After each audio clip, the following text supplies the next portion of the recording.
Hola a todos, espero que se encuentren muy bien. Este es el segundo video sobre el abordaje del estrés. Hoy vamos a ver cómo es que funciona el estrés en nuestro organismo y cuál es su relación con el cerebro. Vamos a identificar también los diferentes niveles en los que se manifiesta, que se asocian a los síntomas que mencionamos en el video anterior, y los diferentes tipos de estresores que pueden disparar la respuesta de estrés, para que al final del video puedan identificar las áreas más vulnerables o más afectadas en cada uno. El estrés, como describimos en el módulo anterior, es la respuesta fisiológica del organismo que lo prepara para la acción. Frente a una situación de amenaza, se prepara para la lucha o para la huida. Frente a la amenaza, el organismo entra en estado de alerta y todos los recursos energéticos y fisiológicos se direccionan para poder dar una respuesta que sea adaptativa. Es así que se produce la activación de la hipófisis, emitiendo un mensaje a las glándulas suprarrenales, que se encuentran por encima de los riñones, que aumentan la producción del cortisol, que es una de las hormonas producidas en las glándulas suprarrenales, una de las hormonas del estrés, que liberan adrenalina, que es otra de las hormonas, y el cortisol. Entonces aumenta la tensión y la velocidad de reacción, se incrementa el pulso, la presión y la oxigenación y disminuye la actividad intestinal, todo para poder enfrentar la amenaza. La respuesta activada frente a un peligro se desactiva cuando la amenaza desaparece y entonces el organismo vuelve al estado inicial. Decimos entonces que la respuesta es adaptativa cuando la amenaza de lo que se nos está imponiendo es real y nos impulsa a realizar las acciones necesarias para poder afrontarla. Es lo que mencionábamos como el estrés positivo en el encuentro anterior. Es aquello que nos implica una respuesta más intensa y que entonces todo nuestro organismo se prepara para poder dar esa respuesta, la da y cuando desaparece la amenaza vuelve al estado anterior. Pero cuando se produce un aumento de activación del organismo mayor de lo que la situación requiere o cuando ese estresor se extingue pero no podemos desactivar la respuesta de estrés, nos encontramos frente a un cuadro de estrés crónico, que es el estrés negativo o distrés del que hablábamos la vez pasada. ¿Qué es lo que pasa en el organismo frente al estrés crónico? En el estrés crónico el nivel de cortisol se mantiene constantemente elevado y activa receptores en el cerebro que son fundamentales para las funciones intelectuales y cognitivas, afectándolas negativamente. Sus niveles repercuten especialmente en el funcionamiento de la memoria y de la atención. Un investigador alemán, Clemens Kirschbaum, le dio una lista de palabras a un grupo de personas que recibió cortisol y otro grupo no recibió el cortisol, recibió un placebo. Las personas que recibieron el cortisol recordaron menos cantidad de palabras que quienes no lo recibieron. Demostró entonces cómo el cortisol impacta en la memoria, especialmente en la memoria episódica verbal, que es la del cuándo y dónde, que es la que permite almacenar y recuperar conscientemente información. La presencia elevada y sostenida del cortisol provoca además otras consecuencias negativas, como son la acumulación de grasa abdominal, la atrofia muscular, la formación de placas de ateroma, que es una lesión en la capa interna de las arterias. Impacta también en la respuesta inmune. Al mismo tiempo, desempeña un rol muy importante en el desencadenamiento de las enfermedades vasculares. En INECO es muy frecuente que tengamos consultas por problemas de memoria que llegan por el miedo a estar desarrollando un Alzheimer o un deterioro cognitivo temprano, y cuando empezamos a estudiarlos, en muchos casos esa falta de memoria se debe justamente a cuadros de estrés o a cuadros de depresión, que son dos patologías asociadas a los niveles altos de cortisol. Otra estructura del cerebro que interviene en la respuesta de estrés es la amígdala, que es una estructura subcortical que tiene forma de almendra y que está situada en la profundidad del lóbulo temporal y forma parte de un circuito neuronal que regula las emociones. actúa como si fuera una alarma, como la central de alarma frente al miedo, ¿sí? Es la que dispara el alerta, digamos, es quien inicia la respuesta que prepara el organismo para esa lucha o para esa huida. Se activa ante una amenaza y entonces así pone en marcha esa respuesta de estrés que mencionábamos recién. Y cuando se activa provoca cambios fisiológicos, por ejemplo, la sudoración o el temblor en las manos, taquicardia, la respiración por ahí se pone más agitada. La finalidad de esta respuesta es conseguir el máximo de energía para aquellas partes del cuerpo que más lo necesitan. Para luchar o para huir, el organismo necesita mucho más oxígeno para sus músculos, sobre todo, especialmente para los músculos. Por eso se activa, digamos, todo este circuito. Cuando los niveles de cortisol se mantienen elevados en forma constante, como en el estrés crónico, la amígdala tiende a agrandarse y eso provoca mayores niveles de irritabilidad o de tensión, de emociones negativas.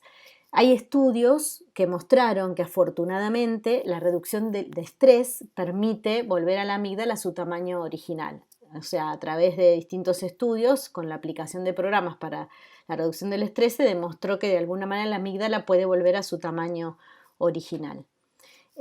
También en estudios de resonancia magnética funcional, Van Ricum y sus colaboradores pudieron observar que personas con un mayor bienestar eudaimónico tenían ante estímulos aversivos respuestas más lentas y una activación menor de la amígdala. Es decir, las personas que tienden a buscar un mayor desarrollo personal, a desarrollar su propio bienestar, a buscar y tener propósitos en la vida y encontrar el sentido, ante estímulos aversivos, se descubrió que tenían respuestas más lentas y que la amígdala se activaba menos, no tanto, y por eso también, digamos, sabemos que el bienestar funciona como un protector contra el estrés, digamos. Por eso en el último encuentro vamos a hablar más específicamente de todo lo que es el desarrollo del bienestar. Podemos decir entonces, a partir de todo esto, que el cuerpo necesita de ciertos niveles de estrés para funcionar adecuadamente, como vimos en un principio, en las respuestas de estrés positivo, para dar respuesta a una situación que genera una cierta amenaza, pero que luego todo vuelve a su normalidad, pero estos niveles tampoco deben ser excesivos para evitar transformarse en una respuesta de estrés crónico que trae consigo todas estas dificultades que acabamos de mencionar. El proceso de estrés se inicia a partir de un estresor, que es el que provoca la respuesta de estrés en el organismo. El ambiente y los factores psicosociales constituyen generalmente ese ámbito en el que se disparan los diferentes estímulos que, por su cantidad, su intensidad o su frecuencia, disparan la respuesta de estrés. Podemos distinguir tres tipos de estresores. Uno de esos tipos es el de los sucesos vitales intensos y extraordinarios, ¿sí? Que son esas situaciones que nos ocurren pocas veces en la vida, pero que son muy agudas, muy intensas. Entonces, son sucesos que en general tienen alta intensidad, pero baja frecuencia. Por ejemplo, la pandemia y la cuarentena, cuando empezaron en un primer momento, fue un suceso como muy intenso, muy extraordinario, muy agudo y algo que hemos vivido nunca antes en nuestras vidas. O una mudanza, un accidente, un cambio de trabajo, un casamiento, la muerte cercana de un ser querido. Son entonces sucesos así como extraordinarios, muy, muy agudos. Después tenemos los pequeños sucesos cotidianos estresantes, que se caracterizan por tener baja intensidad, son cosas no tan significativas, pero cuando se juntan muchos de ellos generan también como esa respuesta, ¿no? Por ejemplo, si yo me quiero bañar y no hay agua caliente y después estoy desayunando ya vestida para ir a trabajar y se me vuelca el café en la ropa y cuando salgo de mi casa hay un embotellamiento de tránsito y llego tarde al trabajo, bueno, son todos pequeños sucesos de baja intensidad, pero que ocurren así como varios y frecuentemente y generan también la respuesta de estrés. El tercer tipo de estresores es el de las situaciones de tensión crónica y sostenida. Son los más complejos, porque son los de muy alta frecuencia, es decir, que se sostienen en el tiempo, que no ceden y que a la vez son intensos. Por ejemplo, una enfermedad crónica propia, como puede ser la esclerosis múltiple, o la enfermedad de algún ser querido, el cuidar a un ser querido durante mucho tiempo, o una mala relación de pareja que es crónicamente, digamos, conflictiva, o un trabajo que es estresante constantemente, no a lo mejor en una fecha de entrega exclusiva y única, donde ahí quizás sí implica una activación mayor, pero después cede, sino que hay ciertos trabajos que tienen un nivel de tensión constante y que no aflojan. Estos estresores, todos estos, los de tensión crónica y sostenida, son, digamos, a los que más atención hay que prestarles porque son los que más pueden afectar al organismo, son los que pueden desarrollar mayores niveles de estrés crónico. Por eso es muy importante contar con habilidades para el manejo del estrés cuando nos encontramos frente a este tipo de estresores. Y por eso también es que se incluyó este módulo en este programa. Estos estresores son los responsables de provocar la respuesta de estrés en el organismo, que es la que se manifiesta justamente con los síntomas que pueden darse en diferentes niveles, como los que vimos en el video anterior. Además del nivel ambiental, que como vimos recién se relaciona con la cantidad, la intensidad o la frecuencia de las situaciones amenazantes, existen otros niveles que intervienen en este proceso, que son el nivel cognitivo, el nivel comportamental y el nivel fisiológico. A nivel fisiológico es el nivel, digamos, en el que se produce ese aumento de activación del organismo que, como vimos, lo prepara para la acción, y existe entonces como una reacción automática, instantánea, que se compone de esa serie de síntomas que describimos, que son los que se producen cuando se activa ese eje hipotalámico hipofisario suprarrenal que activa el cortisol. Y en este nivel podemos decir que estamos en problemas cuando se produce un aumento de activación del organismo mayor de lo que la situación requiere, o cuando el estresor ya se extinguió, pero el organismo queda activado como si el estímulo siguiera activo. Otro de los niveles implicados en el estrés es el nivel conductual o comportamental, que es el que tiene que ver con el modo de afrontamiento de la situación a nivel, digamos, del comportamiento. Sería como el nivel más objetivo, el más observable.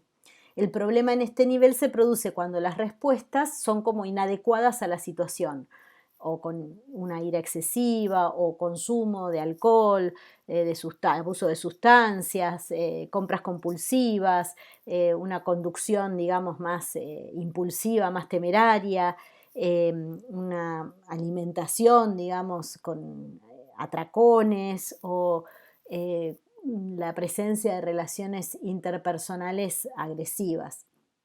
Y el nivel cognitivo, que tiene que ver con la evaluación, con la interpretación de las situaciones y la percepción de los recursos que tenemos para enfrentar esas situaciones, este vendría a ser como el nivel más subjetivo. La dificultad en este nivel se va a producir cuando se hacen interpretaciones erróneas de las situaciones, o si se subestiman o se sobreestiman los recursos personales para afrontar esa situación. Entonces, para resumir, ¿qué vimos hoy? Que existe una estrecha relación entre el estrés y el cerebro, que el aumento de cortisol, que es una de las hormonas del estrés, repercute en las funciones intelectuales y cognitivas, y que afecta especialmente el funcionamiento de la memoria y la atención. Vimos que la amígdala es una estructura subcortical que forma parte del circuito neuronal que regula las emociones y actúa como central de alarma frente al miedo. En el estrés crónico tiende a agrandarse, provocando mayor irritabilidad. Vimos también que existen 4 niveles que intervienen en el proceso de estrés. El primero es el nivel ambiental, que es en el que se presentan diferentes tipos de estresores. Describimos 3 tipos de estresores: los de alta intensidad y baja frecuencia, como esos sucesos vitales intensos y extraordinarios, los de baja intensidad y alta frecuencia, que son los pequeños sucesos cotidianos y estresantes, los de alta frecuencia y alta intensidad, que son las situaciones, digamos, de intensidad crónica más sostenida en el tiempo y que son los de mayor cronicidad y los de mayor complejidad. Y vimos también el nivel fisiológico, que es el que se relaciona con el aumento de la activación del organismo, que se prepara para dar una respuesta frente a la situación de amenaza, el nivel cognitivo, que se refiere a la evaluación y a la interpretación de las situaciones, que, digamos, al modo en que entendemos las diferentes situaciones que se nos imponen, y al mismo tiempo la percepción que tenemos de nuestros propios recursos. Es como el nivel más subjetivo de la respuesta de estrés. Y el nivel conductual o comportamental, que tiene que ver con el modo de afrontamiento de la situación. Es el nivel más objetivo y observable, es el que más del que más podemos dar cuenta en función de lo que vemos. En el próximo video vamos a ver para cada uno de estos niveles diferentes técnicas que se pueden implementar para poder abordar de una manera positiva y saludable el estrés.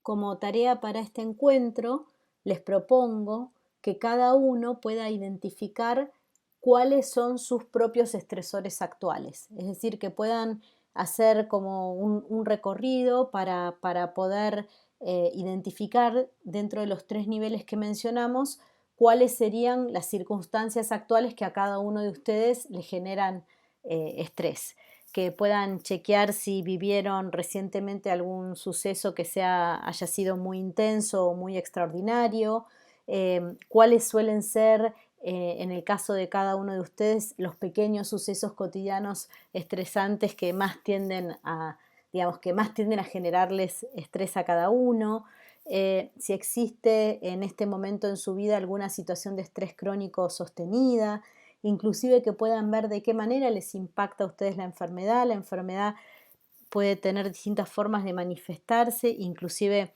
distintas etapas, y aún así puede ser que alguien que esté en un estadio más avanzado de la enfermedad haya adquirido más herramientas para aprender a manejarse y se haya adaptado mejor y no tenga tanto el impacto del estrés crónico que puede generar esta situación, porque haya logrado una mayor adaptación.